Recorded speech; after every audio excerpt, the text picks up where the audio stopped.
ജല അതോറിറ്റിയുടെ കൈവശമുള്ള എറണാകുളം ആലുവ പൈപ്പ് ലൈൻ റോഡിൽ വ്യാപക കയ്യേറ്റമെന്ന വിവരാവകാശ രേഖ. കയ്യേറ്റം ഒഴിപ്പിക്കാൻ നടപടിയെടുക്കേണ്ട ജല അതോറിറ്റി വേണ്ട നടപടികൾ എടുക്കുന്നില്ലെന്നും ആരോപണം. കൊച്ചി നഗരത്തിലേക്കുള്ള കുടിവെള്ള പൈപ്പിന്റെ സംരക്ഷണത്തിൽ ഹൈക്കോടതി വിധി നിലനിൽക്കെയാണ് ഈ അനാസ്ഥ. കൊച്ചി കോർപ്പറേഷനു പുറമെ 5 നഗരസഭാ പരിധിയിലും 15 പഞ്ചായത്തുകളുടെ പരിധിയിലേക്കുമുള്ള വെള്ളം ലഭ്യമാക്കുന്ന പടുകൂറ്റൻ പൈപ്പ് ലൈനുകളുടെ സംരക്ഷണത്തിനാണ് ജല അതോറിറ്റിയും ജില്ലാ ഭരണകൂടവുമടക്കം വീഴ്ച വരുത്തുന്നതായി ആരോപണം ഉയരുന്നത്.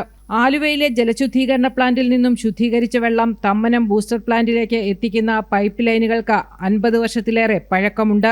ഈ പൈപ്പ് ലൈനുകൾ കടന്നുപോകുന്ന ഭൂമിയിലാണ് അനധികൃത കയ്യേറ്റമുള്ളത്. ജല അതോറിറ്റിയുടെ ഉടമസ്ഥതയിലുള്ള ഈ ഭൂമി കയ്യേറ്റം ഒഴിപ്പിക്കാൻ ഹൈക്കോടതി നിർദ്ദേശം നൽകിയിട്ടും അതോറിറ്റിക്ക് ഇതുവരെ അതിന് സാധിച്ചിട്ടില്ല.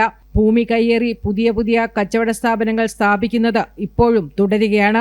ഭൂമിയുടെ അടിയിൽ കൂടിയിട്ടുള്ള വാട്ടർ അതോറിറ്റി വലിയ പൈപ്പുകൾക്ക് എന്തെങ്കിലും ക്ഷതം സംഭവിച്ചാൽ ഈ സമീപ പ്രദേശത്തുള്ള കൊച്ചി കോർപ്പറേഷനിൽ 15 ലക്ഷത്തോളം പേർക്ക് കുടിവെള്ളം എത്തിക്കുന്നത് മുടങ്ങുക മാത്രമല്ല വ്യാപകമായ നാശനഷ്ടം സംഭവിക്കുകയും ചെയ്യും. അപ്പോൾ ഇതില്ലാതിരിക്കണമെങ്കിൽ ഇതിന് ചുറ്റുമായി റോഡിലുള്ള കയ്യേറ്റങ്ങൾ ഒഴിപ്പിച്ചുകൊണ്ട് വാട്ടർ അതോറിറ്റിയുടെ കൈവേലികളെല്ലാം കൃത്യമായിട്ട് നിർമ്മിക്കുകയും കൂടി ചെയ്തില്ലെങ്കിൽ എന്തെങ്കിലും ഒരു സുപ്രഭാതത്തിൽ ഈ ഭാരവാഹനങ്ങളൊക്കെ പോയും അതോടൊപ്പം റോഡിനുണ്ടാകുന്ന ക്ഷതം മൂലം ഈ പൈപ്പുകളൊക്കെ പൊട്ടുകയാണെങ്കിൽ വലിയൊരു ദുരന്തം തന്നെ ഈ ആലുവ, കളമശ്ശേരി, തൃക്കാക്കര, കൊച്ചിൻ കോർപ്പറേഷനും സമീപ പഞ്ചായത്തുകളിലും ഈ പൈപ്പിന്റെ ബലക്ഷയം മൂലം ഉണ്ടാകാൻ സാധ്യതയുണ്ട്. പൈപ്പ് ലൈൻ റോഡിലൂടെ ഭാരവാഹനങ്ങൾ കടത്തിവിടരുതെന്നും അതിനായി ക്രോസ് ബാരിക്കേഡ് സ്ഥാപിക്കണമെന്നും മുന്നറിയിപ്പ് ബോർഡുകൾ പ്രദർശിപ്പിക്കണമെന്നുമായിരുന്നു ഹൈക്കോടതിയുടെ ഉത്തരവ്. എന്നാൽ ഇവ സ്ഥാപിക്കുന്നത് ആംബുലൻസിനും സ്കൂൾ ബസിനും കടന്നുപോകാൻ തടസ്സമാകുമെന്ന് പറഞ്ഞ് കളമശ്ശേരി നഗരസഭയും ഇത് എതിർത്തു.